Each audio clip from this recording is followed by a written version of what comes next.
Oh, there it is. Come on in. You did very well.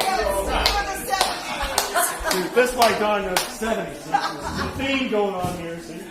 So, Far out. so so what do you think, Steve? How were the 60s? the 60s I remember, the 70s not so well. There's like a little break point there, 69 to like 70s, mid 70s, things are kind of foggy. Yeah, okay. But they're getting clearer every day now. Good, Now that good. I'm working for the Arts Center and the Oh, yeah. Music Festival and all these people like that. And he has to remember lines for the theater. Yes, I do. Although last week Mervyn and I were in a production where we could ad lib if we wanted. It was a fundraiser for the theater. So I think we had fun, didn't we, Mervyn? I think so. It was fun. It was fun. Before He's Steve happy. Jordan was involved with that. that's right. He was fun. Oh, speaking of. If you wanted. Yeah. All you did was that. That's all I can do. That's all I can remember. Well, before Mervyn gets up and Steve Jordan has something else to say, I want Don Kirkpatrick to get up now and do his thing because I unceremoniously pushed him off the stage earlier because it was the wrong decade. So now you know what decade we're talking about. Okay, got the right decade. All right.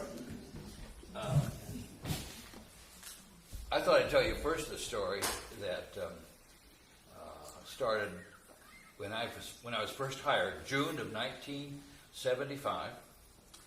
I came down for the final interview as a superintendent here, and that was interesting. And there were about maybe 10, 12 people in the room at the time, not too many, and maybe some of you were there.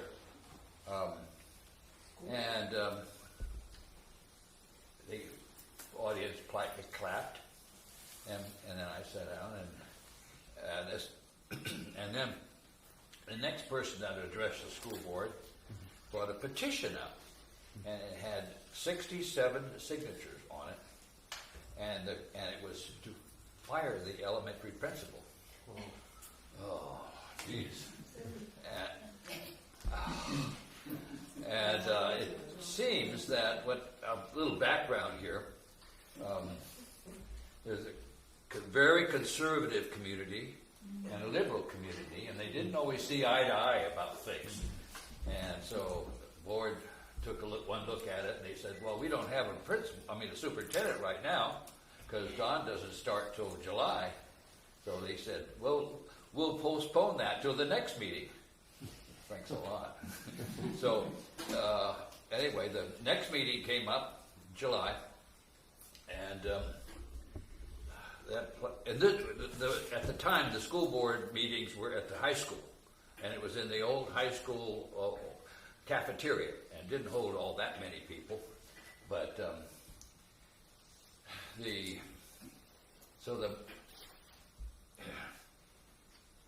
that item came up. Somebody came up to the board and they brought another petition up and had a bunch more signatures on it. And oh, jeez. So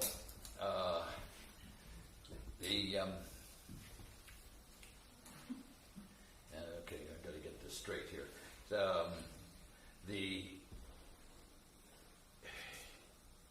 What happened was that there were so many people there, because this was an issue that really involved both halves of the community, and high school halls were just packed.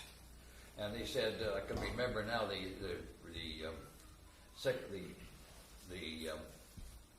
custodian said, well, where do you want, Dr. Kirkpatrick, where do you want to hold the meeting? I said, well, we'll hold it in the same place as we always do. But you couldn't believe how many people were there in the hallway. So he said, we're going to postpone this meeting and have it out in the gym. And this is the old gym. And it turned out there were 300 people sitting in the audience and trying to get this issue resolved. And so he said, and everybody had a petition, and there were letters, a stack of letters this high. And I said, okay, well, I know we can't, this is an issue that you don't resolve in public, we'll have a closed session and talk about it. And so we started the closed session like at about 8:30, I guess, and read every single letter and looked at all the petitions. Came back at midnight, just before midnight, and nobody had left. They were sitting in the bleachers, waiting to have this resolved. And like, gee, what have we gotten ourselves into here? So came back and read a position paper, basically saying we don't deal with personnel issues this way. And sorry, that's not how you deal with firing people or hiring people either. But anyway, midnight, we read the position paper and everybody clapped and walked out. Geez, is it going to be like this all the time? Well, it wasn't resolved a few years later, but anyway, that was the first time that I was introduced to the new place to work. Wow. And Interesting job. So that teacher she stayed, had tenure, or did she get? Well, it wasn't a teacher.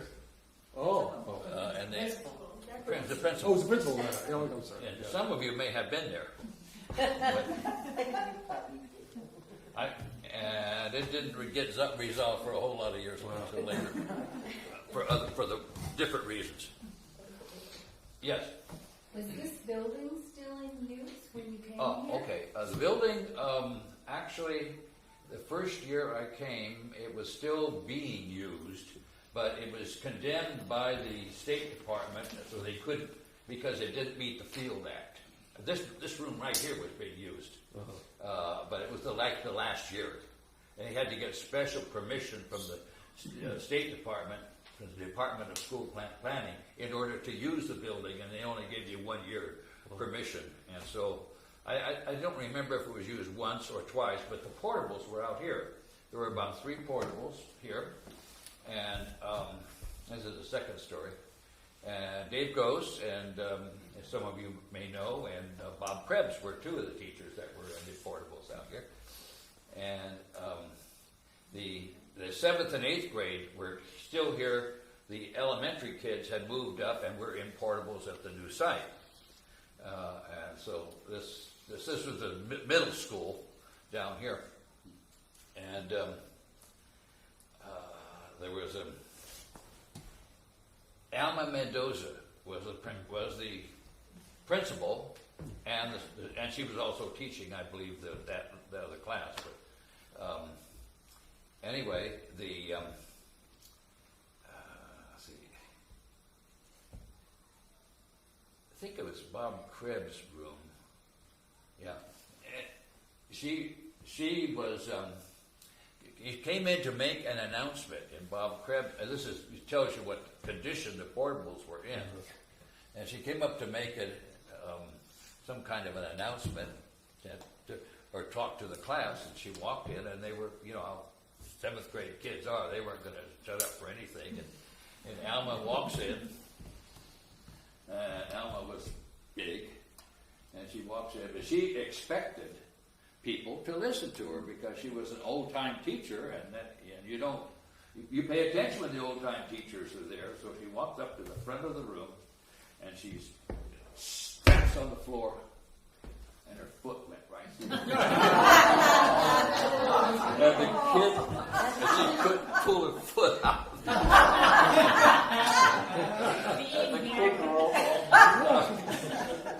It's really pretty funny. She and Bill Limos' grandmother had the same problem in the old Mendocino. Well, that's great.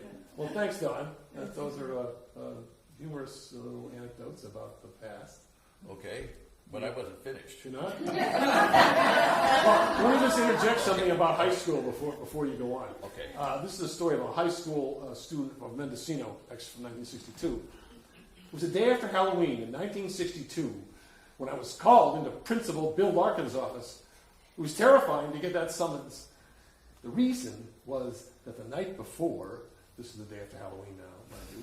A group of us kids had pushed the portable outhouses off the cliff on Heezer Drive. We thought that we'd gotten away with it, as none of us had been caught or questioned. Now this, into the mouth of the beast, I slowly walked from Miss Thompson's Spanish class to Mr. Larkin's office. When he saw me, I was quite surprised when he asked me for some information about my home, as my parents were having some plumbing work done, and the workman needed an answer to some water or plumbing thing or something like that. For at that moment, I was floundering as to what to tell Mr. Larkin. Well, my friends and I were never caught or reprimanded, so this incident is still a secret, name withheld upon request. P.S. This happened a lot back then, but we may have been the final straw, as the park now is toilets farther away from the cliff. A former impressionable young girl. Okay. Can I say one more story? Yes, you can, Don. Okay. When I was hired by the school board, they met together. They said, these are our priorities. We understand there are kids living out in the wilderness, out in the woods out there, and not going to school. There were some living under the bridge, and so our first priority is to make sure you get those kids back in the class, coming to school. So, oh geez, how do you do that?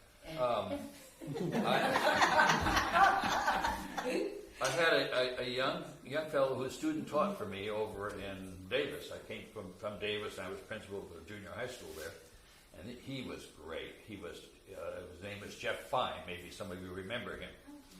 And so I said, he said, where you go, Dr. Kirkpatrick, I'll go. Just let me know I want a job. So I said, okay, board, would you agree to let me hire somebody without a classroom? And he said, okay, we'll solve the problem. And so we did. We hired Jeff, and he had a VW van. And he went out in the woods, in the wilderness, and he found people who weren't going to school. And by the end of the school, and he had books and stuff in his van, and he would go out and meet with them on a one-to-one basis. By the end of the school year, he had 17 kids that he was working with.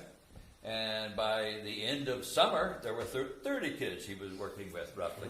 He was wonderful. And so we moved to an unused portable on top of the high school hill, and that's where it was. And then they went down to the old building that had been condemned down there, which we again had to go to the State Department to get permission to use for another year by year. Wow. And so eventually I'm going to back up here a little bit. We got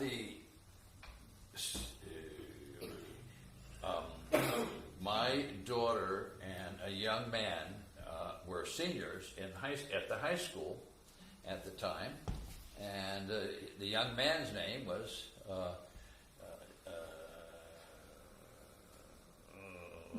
Mark Quattrochi. Some of you may know him. He became the architect. He is the architect for the school building up there. Oh, wow. And anyway, that was the same year then that we had the community school, that we put this community school together. He designed that building that the community school is in now. And so that's really how the community school got started too. It was about that time. And was it from those kids out in the woods? Were they the ones Yeah. that started? Wow. A lot of town kids were in the community school too. Kids who had choices chose the community school. Yeah. Some of them. And some of them have done very well. Right.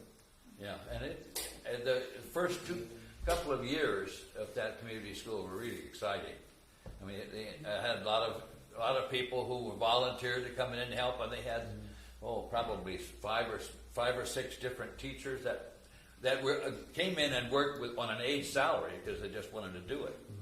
Charles Bush was the principal, is that right? Who? Charles Bush, who who was. Chuck, Chuck Bush was there, along, and maybe some of you know him, and a lot of other people. Wow. So that was the story of the community school. Well, thank you, Don. Okay.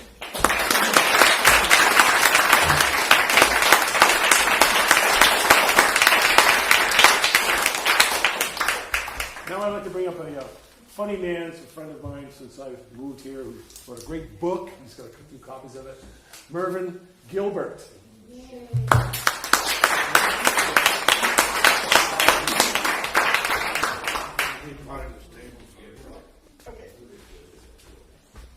He's got visual aids, of course. Good evening, everyone. Good evening. I didn't know how this was going to shape up, so I don't exactly know what to tell you about. I moved here in 1970 and got a job at the Mendocino Beacon. In those days, that was a letterpress newspaper, and I had an advertising experience very experienced in New York. So moving into that kind of area was easy for me. I had to sell ads, and I was not good at it. Not as good as my friend here, Steve, who was excellent. So I lasted about a year at the Beacon, but I got to meet the publisher, who was Al Nichols, and apparently what he told me was he owned the Headlands. His family did it. He's a, and he had to make the decision whether to sell it to a company that was going to, build houses or stuff on it, or to the state park for a lot less. And he made the right decision. He's a nice fella. He was a Republican. Had a picture of him and Richard Nixon on his wall. He was an okay guy. Okay guy. But the Beacon was an interesting place to work. The press, every Thursday, the paper would come out.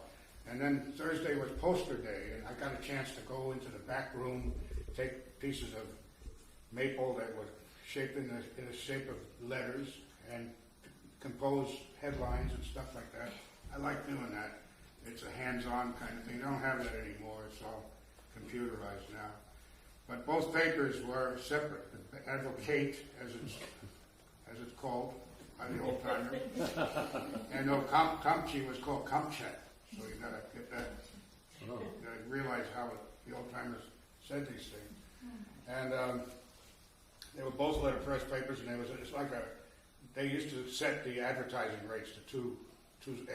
People would get together, general managers of each paper, so that it wouldn't be cutting each other's throats. Making deals for ads. But one of the pressmen is still around. His name is Steve Salo. I run into him occasionally. And he always remembers the time that my young dog, was a Doberman, named Colonel, took a poop on the floor of the press room. And I'll bring that up. Okay. Still holds a grudge for that. Well, yeah, I don't think they ever cleaned it up. Is that where yellow journalism comes from? No, that's earlier. That has to do with colors. Yeah, right. Those things would happen, like the press was called a mealy, and it would rock back and forth this way.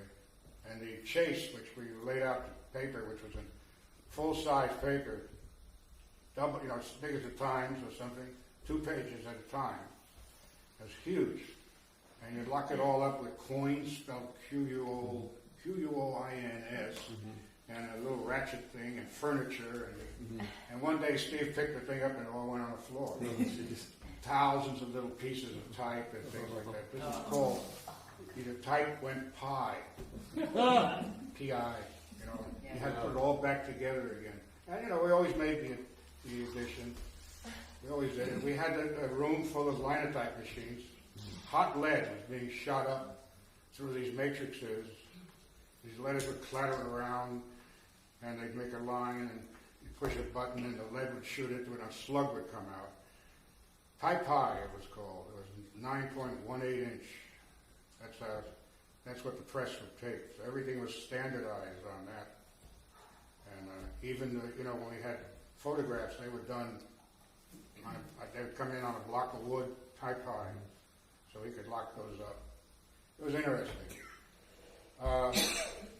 what I did was that after that, was I continued with different advertising projects around the area. But mostly, I used my family to put together a chronicle of growing up here. By the way, as we think of chronicles here, there are a couple of names missing from this symposium. An important one would be Bruce Levine.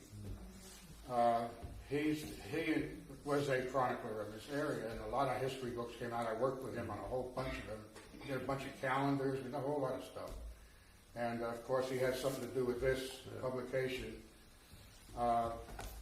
So another name would be one of the guys that worked at the Beacon, was a columnist there, and he was what people would call our own Herb Cain. It was Jack Helfer. Any name ring a bell? Interesting guy. He walked around with a bullet in his back. His wife had shot him for some reason.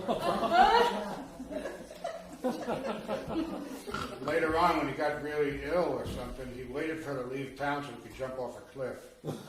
Or else they would have blamed her for pushing him. So there was no wake for the guy. I liked the way he wrote. He was very carefully, wrote really well in history. And he was also he was in Who's Who as what would you call it? He knew plants and animals. He'd walk around with a bucket sometimes. He's a good naturalist. Naturalist, there you go. And so he'd bring in some lizard and show it to me. And he'd put it back, bring it back to the woods and put it back. Totally. One day I saw an orange fly, a regular house fly, and I said, "Wow, I better show this to Jack." So I put it in a little plastic baggie and I took it in, and I said, "What? This is an unusual fly, isn't it?" And he just looked at it and said, "It's a fly bird." So, anyway, I thought I'd pick out a few things in here to maybe read to you. And one I'll dedicate to Bruce, who's not here, although he should be. He's represented by about a bunch of his books that he edited, and they're over there for us to look at. And you did invite him, I know, but Dina, he's a couple of years older than me, and he's very grouchy, so it's okay. He gets a bye. He doesn't have to be at these things here. But one day I did a little cartoon on Bruce. We're moving boxes of books around, and his dog, he had a dog there named Lilith, and if anybody remembers his dog, it was a white German Shepherd. It had a cancerous nose because apparently an albino dog is very susceptible to sunshine. So here we are moving boxes, and I'm moving one of the houses he lived in, and the dog's in the way, and I said, "Okay, Pooch, move it." Bruce comes over to me and says, wait a minute, I never talk to my dog like that. I said, "You don't?" And he says, "No, I never do." "Well, what do you do? The dumb dog is still in the cartoon version of curse words. In the way, we have a Jupiter and a spiral and a star. Okay.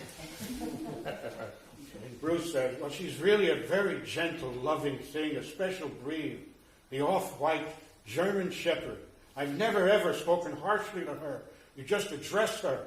You just address your request quite reasonably, like this. And you see all the balloons here? And one says, 'Nice doggo, good Lilith, nice girl, hi, nice girl, hi, good girl, sweet girl, good girl. Please get up. Nice Lilith, that's my girl. Get up, girl. Come on, sweetheart. Good girl. Nice Lilith, up, good girl." Of course, the dog doesn't move. That's one. And I'm only going to give you one more, or one or two more. Okay. This one is. We moved up here. I came with two little kids, and we bought a house. And it was an interesting house. Had no doors when we moved in. There was a Finnish family living there. And when we looked at the place the first time, his daughters, the Kotelis, they were sitting around rolling cigarettes. Not what you think, but it's real cigarettes. They were rolling with tobacco yet. And that was okay. They all moved out somewhere else. And a place that had conveniences, like a working stove or a sink that worked. Okay, so here we are, and my usual thing, I'd usually be in my Datsun fooling with the engine. And my wife said, at the time says, Hector, it's time to pick up my mother at the airport. There was some little flights that would come in to the Little River Airport. And I pick her up, and she's obviously unwell. She has a handkerchief over her mouth. And I say to her, her name was Sue. I said, but I changed her name to protect the innocent. Gee, Ruth, it must have been fun flying in a little airplane, an adventure. And she said, well, and she's now we're driving home, and I said, the kids are still at school, I say, but Marceline, that was the name I gave to my wife, Caroline. But Marceline's out back, and the name my character uses is Hector. She says, Hector, I was just thinking, but wouldn't it be nice if you fixed your windshield? And I say, I did fix it, Ruth. And you see the windshield's got tape on it, so I fixed it. Now, she comes walking up to the house, and my wife is running about there in the back, and she's screaming, yeah, and here she's running around again, no, no, no. And mother-in-law says, what's Marcy doing, Hector, out there? Her Tai Chi? And there she is running again. I said, no, she's just keeping the goat away from the wisteria. That was a very funny one, I understand. There was another fella out here, he's still around, Carl Stevens. Anybody remember him? Oh, yeah. And he had this thing about being able to fix only Japanese cars is what he worked on. And so I changed his name from Carl to Cyril. And here he is, he's looking at my Datsun, and he says, I don't know what it is. I checked everything, all it does is turn over. And he says, start it in your normal way. I said, okay, won't start. Then he reaches in, does his magic there, and suddenly, Zork latch, he puts his hand over the carburetor, big, flame shoots up in the air, and it starts. And he says, okay, Hector, go away. I don't want to see you anymore this week. And the truck is running. Later, anon, I put down. And it stops again. It keeps turning over. And I go out. The character that Hector goes out. He looks at the truck, and he says, listen, you stupid car. Oh, he says, I better do it in Japanese. And so here I got sort of a Japanese typeface. Hey, listen, Datsun-san, if you no start, I call Cyril. Cyril. He walks away, the car starts by itself. So that's all the time I'm going to take with this. I brought a few extra ones of these. If anyone's interested. Thank you very much.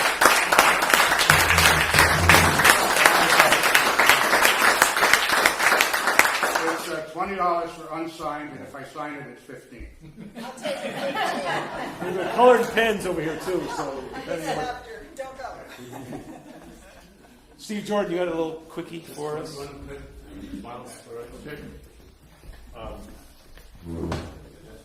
I'm going back now to the 60s. Do you know where Flo's Cafe is, or the old Bayview Cafe? Yep. Okay. Well, underneath that, in the 60s, it used to be a market called Homer's Market. And upstairs lived Homer and Lil Drinkwater and their two daughters, Beth Ann and Gilda. And downstairs was the grocery store. Sounds like an opera. And they always hired different high school kids through the years to work in the grocery store. And I was one of those high school kids, and I got to work in it. And in the mid-60s or so, Mendocino's still hadn't been discovered yet. So you would have big breaks, like 10, 15-minute breaks between customers. And there would be nothing to do. You had all the cans on the shelf, all the produce was displayed, as much as you could display. The meat case looked fine. We had we were one of the first places to have a rotisserie chickens and ribs. Like you go into stores now, everyone has rotisserie chicken. Except we put Woody's cooking sauce on it. Ooh. And you'd walk in and everyone would go, it smells so good. Oh, they just loved the smell. They loved how it was. And okay, so we had cooking stuff. Anyway, and once a week we got groceries delivered in this grocery store. I'm telling you all this because it's leading up to this story. It's a good story, I've heard. So every Friday we would get groceries delivered, and we'd take the groceries and put the cans on the shelves, and the empty boxes we stored in the corner. And our boss, Homer, said, remember, ask people if they like their groceries in a box. Because if we put them in a box, we save a half a penny because we didn't put them in a bag. And because Homer was I learned a lot from. And so we use out a lot of boxes that way. Or he said, if you only have 1 or 2 items, ask them, would you like this in a bag? Or do you want to just carry it out like this and smile big? Because if they check it without a bag, again, another half a cent was saved. Well, this one day, it was in the evening actually, in came to the store, and it was a slow evening, and it was Mrs. Rao from Country Road. And we considered her like a local socialite because she always wore these very neat pleated wool skirts, evenly ironed. The hem was all even, and she'd walk around with a smile on her face wherever she went. Hawaii, Stephen. Nice to see you. And all she had was a bottle of Foremost orange juice in her basket, and nothing else. No one else was in the store. And I looked at the orange juice, and I looked at her, and I knew what her answer would be, so I was ready. She came up to the cash register, and I rang it 59 cents. And I said, oh, Mrs. Rao, would you like your orange juice in a paper bag? And she said, oh, yes, please. Pulled out a paper bag, put the orange juice in the counter. I unscrewed the top off of the orange juice, and I poured it into the paper bag. And she went, tell her Charlie that guy. I had a foil bag full of barbecue chickens lined inside the paper bag, so I wasn't about to waste any orange juice. So I bought that particular bottle, and I got her another bottle. So I had so much fun.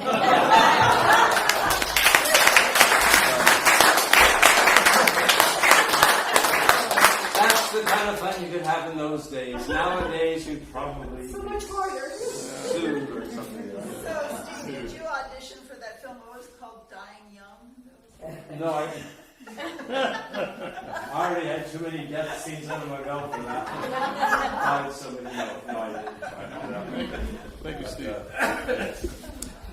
Well, I know we have a few more people up there. How about Osha? You got something to tell us? Yeah, actually, I came in 71, and I was, the first thing you said the first thing I thought of when you asked me about it was coming and how quiet and dark and at night and everything this little town was. So it was 71, and I had lived in Boonville for about a year, and I had hitchhiked out here, and showed up, and I don't think it was the first night I was here, but I learned about there was a bunch of tents set up across the bay at what was called Benebu, which was like the Jewish community center of hippies or whatever, I'm not sure, and I can't remember the guy that started it, but it was made known that you could just go over there and crash in a tent if you needed a place to stay. So I was down at the UGG, which is now the Moose, the Uncommon Good pizza place, and pool room, and entertainment of You the were truly evening. in this now?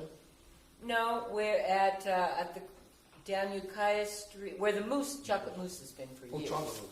The whatever it's called, Moose now. Anyway, then it was stormy. It was probably October, November of 72, I think, and it was very, very stormy night.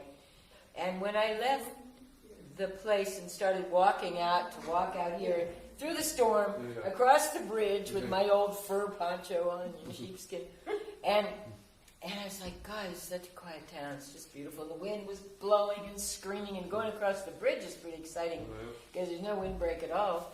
And then I got out there in the middle of the bridge, and I looked back and realized all the electricity had gone out in the whole town. And somehow I'd walked through the whole town, never quite realizing because it's so dark anyway or whatever. But it was very interesting to look back and see that Yeah, it was just this dark town. And I remember walking by the old McCallum house when I guess the two last When Daisy lived there? sisters lived there. No, they were young. They were the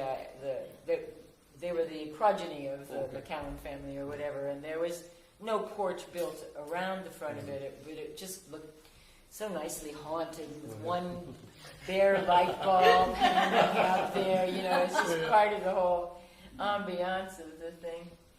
And when I was listening to Sandra, I remember I had been going to talk about the studio, but which was the what's the muralist's name? She was talking about where 955 is.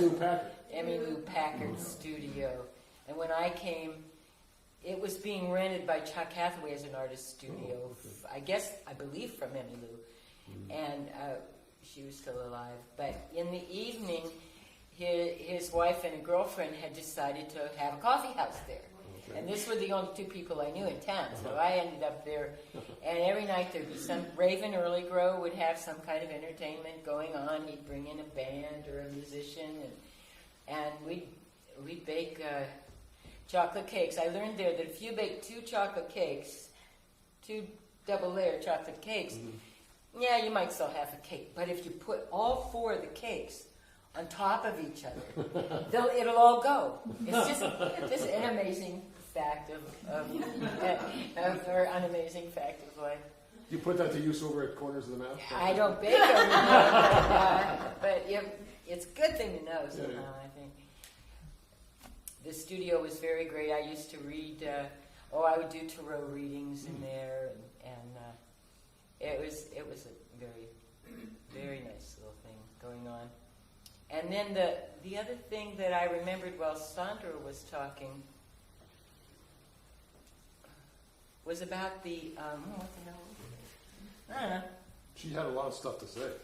She came all the way up the street, and She went to every building, She was so working. there was, I can't remember the other one I was going to even talk about that I remember, but it was just a beautiful little place to come to. Yeah. Well, it comes to you a little bit later. Oh, I'll shout it out. Okay. Yeah, okay. That sounds great. Thank you, Lisa. Let's go look at the big board and see who we pull Pan King. Maybe you got something to say. You live in that little geodesic dome house, which is certainly something about the 70s, I guess, 60s and 70s. Yes.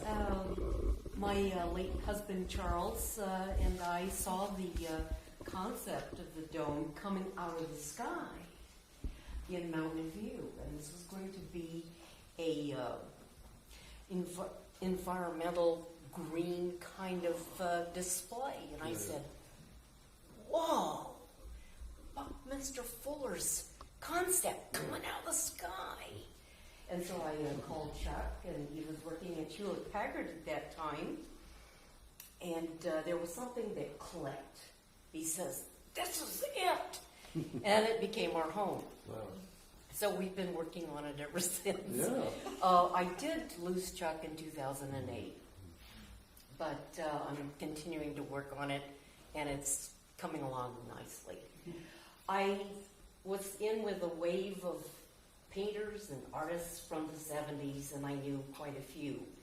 Jim Bertram was a Navy illustrator, and he was a wonderful waiter at the Beaujolais, yes. And I knew Dor Bothwell, and Dor and I, at the end of her life, talked about earthquakes. I said, "Dor, now, can you remember about one that was outstanding?" And she said, "Oh, yes, I remember the San Francisco earthquake of 1906.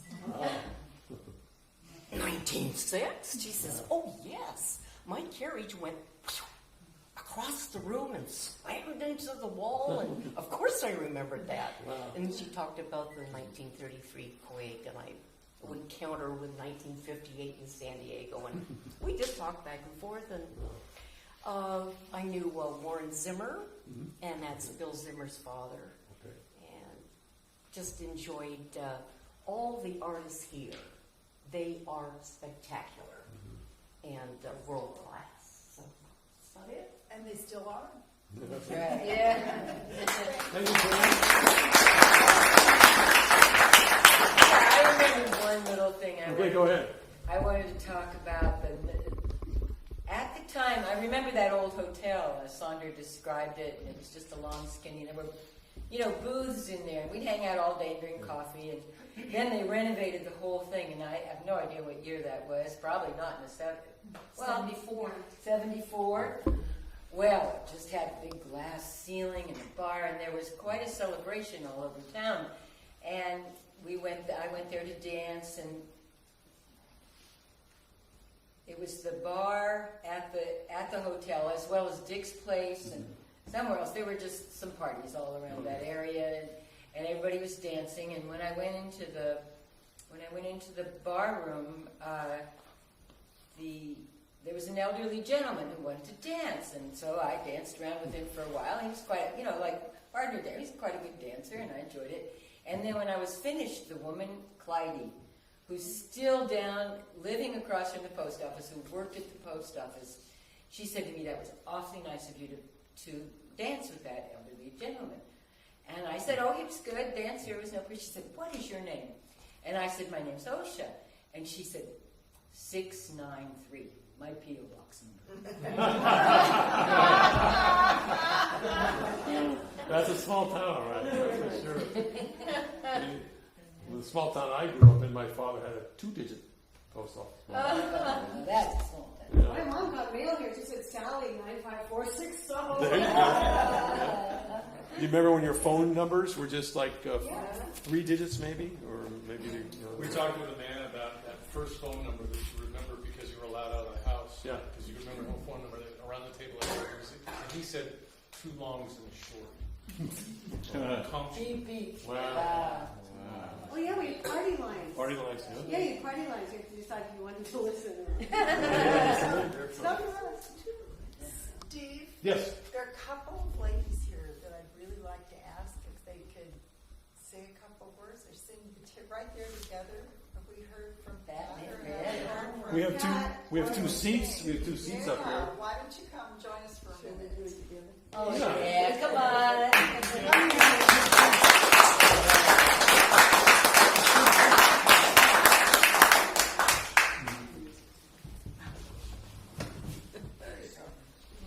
Sure. Well, Sandra made reference to Mrs. Dostal. She and her husband owned the big clock shop on the corner where the gallery bookstore is now. And they were pretty rigid people. They didn't like the hippies at all. She would complain bitterly. And they decided to open a laundrette, which was really almost like a gift to this community because nobody had enough water to wash their own clothes at home. And so it was in where Ed's leather shop is now. Mhm. Yeah. Compass Rose. That's right, Compass Rose. And so she furnished it with all of the machines that she needed and the dryer. And so everybody, boy, it was really a busy place. But the people would come in from the woods. The hippies would come in from the woods and wash everything they had. One day, one fellow took off all his clothes, put them in the washing machine, and standing there stark naked. And she happened to walk in, and she closed it after that.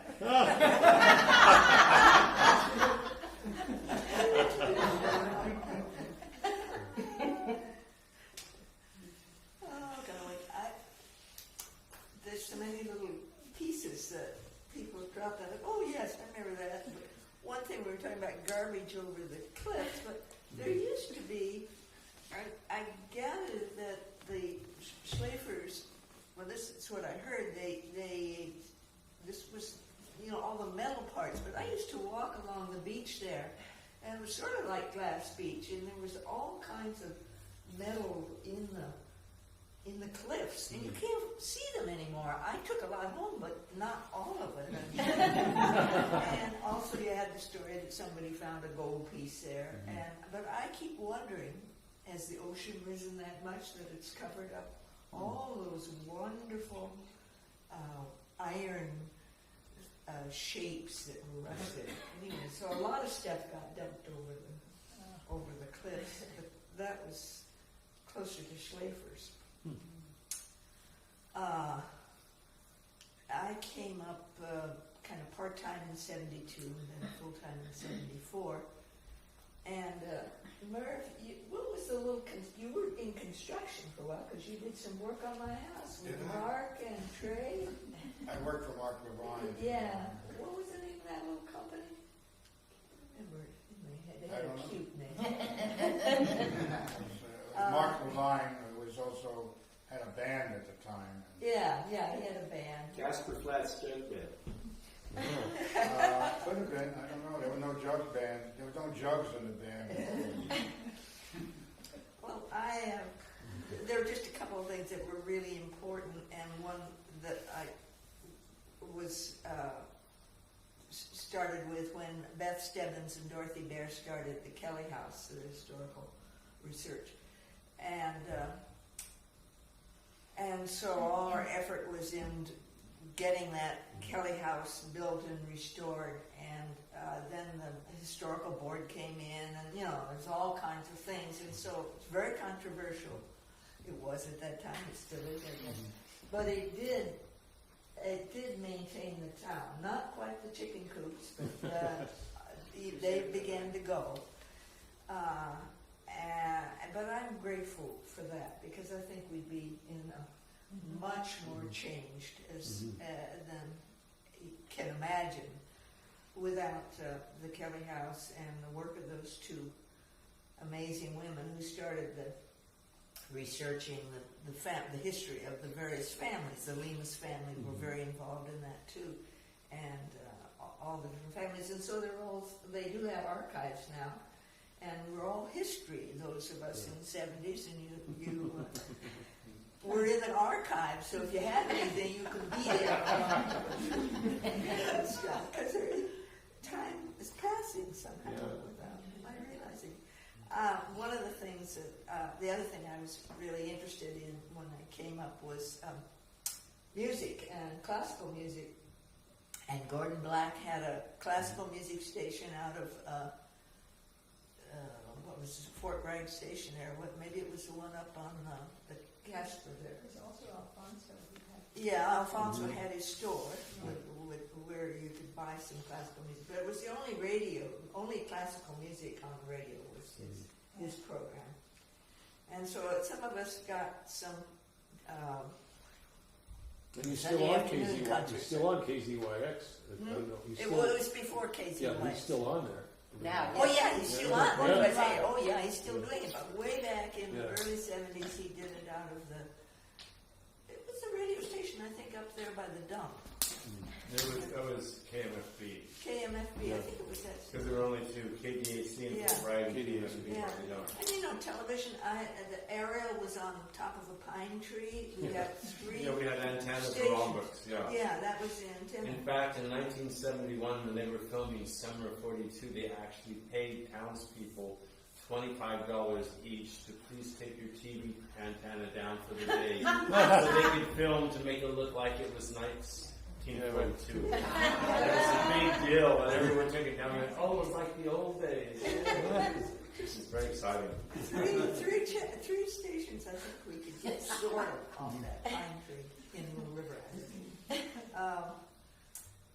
Then I remember when they did talk about dark, when they did make the decision to take to underground the lights, which was really a nice addition. You used to take pictures of Mendocino, and there were wires going every which way. It was really quite hazardous, I think, electrically speaking. Anyway, I have lots of stories about the starting of chamber music groups and having the piano stored in the back of the theater and fighting with the theater company. Well, we've got our performance this Sunday. Move the piano out. You had to design your stage production so that you could put the piano in and out. So if Sandra were here, she would remember the conflicts between Sunday afternoon concerts with Sue Aaron Cotter and Thelma Livingston, and the theater company taking space on the little stage. Anyway, it was great times. Gordon took Walter Green's place. Yes, yeah, I took his place on it.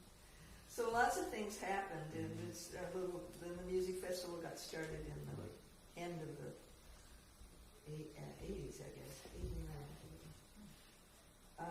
But before then, it was, the kind of music we had. It's the chamber music and the funky music and a little those kids, those hippie kids. the little beginnings of the Symphony of the Redwoods, which was sort of agonizing, like going to a junior high concert, but now they're really good. Yeah, it's really But everything has to start somewhere. I'm pleased and have happy members to be part of that start. Thank you very much. Thank you.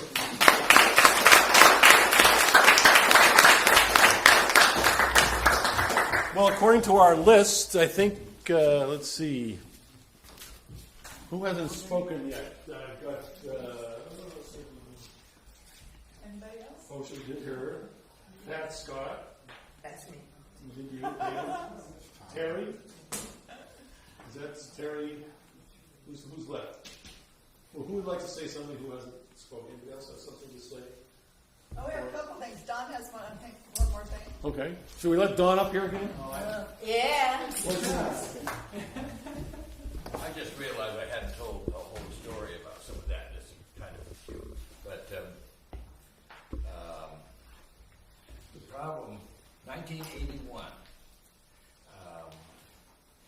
we had a war between the minister down here at the church and the school district. It seems that he did not want his kids. He had a sixth grader and a fifth grader, I think, and they wanted to go to the community school because it was popular and they really liked to do that. He didn't want them to do that, so he was going to do something about it. He went to the State Department and said, "Well, wait a minute. They're not teaching the way that classrooms ought to be taught, with rows and seats and that kind of thing." And so he filed a complaint with the State Department, and they came over and checked with us and said, we sort of explained what we were doing, and it turned out that independent study with kids in the classroom wasn't legal by their standards. So that was what the minister was saying, because he wanted to shut the program down. So, So we went to the School Boards Association meeting down in Los Angeles and told about the program. And that year we won the Golden Bell Award for the most outstanding secondary program in the state of California. That kind of shut it down. Yeah. But and as a result of that, the State Department changed their rules, and they made independent study legal from their perspective. And so we started a new trend in the whole state.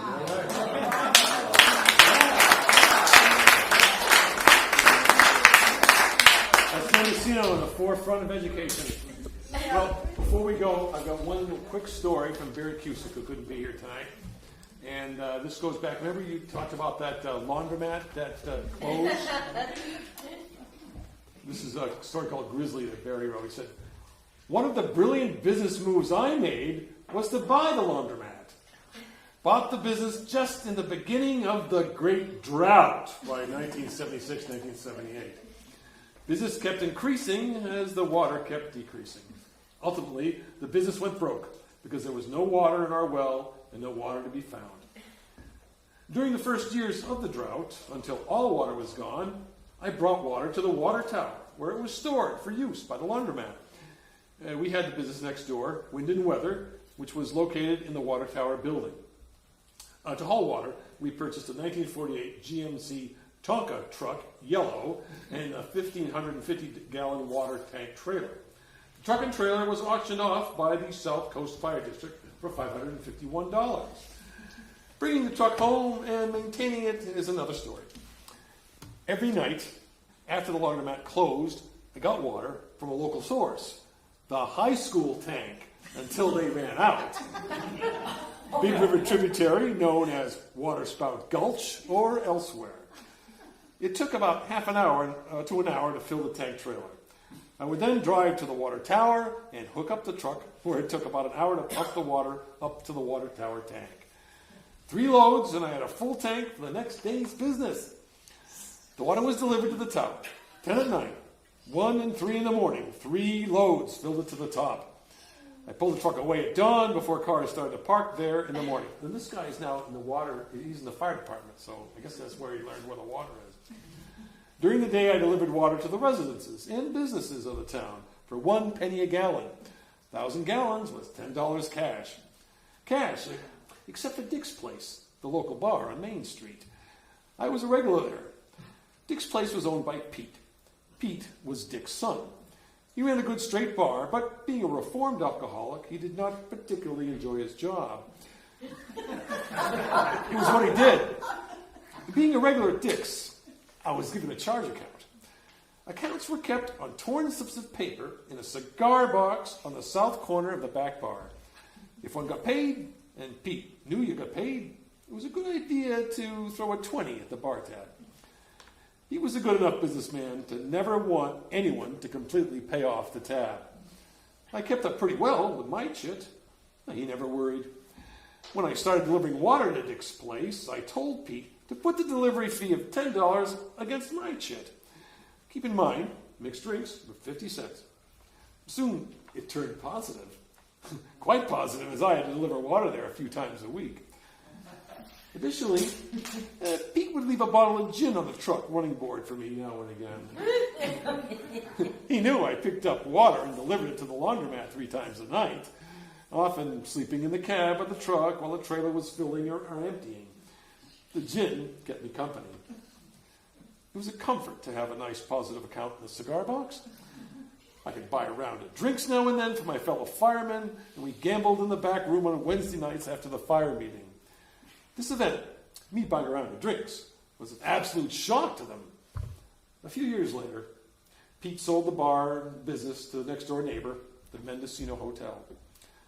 I wanted to buy Dick's Place and offered the same price, but Pete said, "Barry, I love you like a son, but I want to get paid up on the first." When the hotel bought Dick's Place, there were very few changes. The cigar box stayed there for a good while. One of the new bartenders was named Colleen, and a Colleen she was. About this time, Heidi's brother Bobby died of cancer. Bobby had a miserable dog named Grizzly. We inherited Grizzly.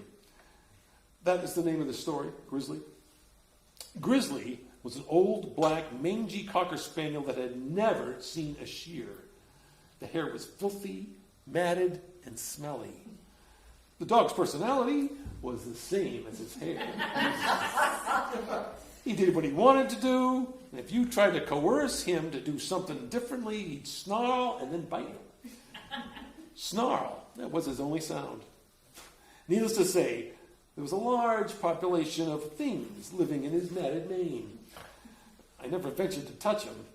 I would nudge him with my foot, ready to pull back quickly when the snappy face with the opaque gray eyes would come around. One evening, Grizzly was walking me down Main Street when I decided to have a hot brandy at Dick's Place. I did that when walking my real dog, Champion. I went in with Grizzly. He did not mind Dick's Place. He had a lot in common with many of the regulars. As usual, Grizz lay down next to the oil heater that used to be where the jukebox is now. He immediately started scratching and biting at his mange and life in general. While hurting the fleas, he growled and snarled. Colleen said, "I know how to fix that." She took a bowl and poured in a fair measure of Bailey's Irish Cream liquor and gave it to him. He drank it down and settled down nice. would not be surprised if Bobby had not done the same. The whole thing seemed fair to me. And once in a while, I would repeat the walk and medication of Grizzly. Needless to say, Grizzly was old and not going to change his ways. It seems he took his own walks. A few months later, I stopped by Dick's place for a gin and tonic in the afternoon. I ordered the drink and settled into the newspaper. Colleen said, "That'll be $1." I said in surprise, "Is my shit all used up?" "Yep," she answered. "Your dog Grizzly has been coming by and drank it all up."